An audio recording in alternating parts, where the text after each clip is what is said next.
Sa katatapos lang na PMPC Awards Night kung saan nagwagi si Janine Gutierrez bilang Best Supporting Actress para sa seryeng Lavender Fields. Hindi na itago ng kanyang boyfriend na si Jericho Rosales ang matuwa at maging proud para sa aktres. Ibinalandra talaga ni Jericho sa kanyang Instagram account ang pagka-proud para sa aktres sa pagkamit nito ng award at bukod pa dun ay ang nauna ng fashion show ng Bench.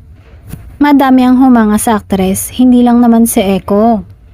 Sa simula pa lang naman ay kakikitaan na talaga ang aktres ng mga talentong hindi lang sa pag-arte. Kaya naman super proud talaga ang kanyang boyfriend at may pabaon pa talaga kay Janine nung araw mismo ng fashion show. Hindi man nakita ang aktor sa event ng PMPC Awards Night, ay paniguradong nasa malapit lang si Jericho at sobrang saya para sa kanyang girlfriend habang pinapanood itong tanggapin ang kanyang parangal.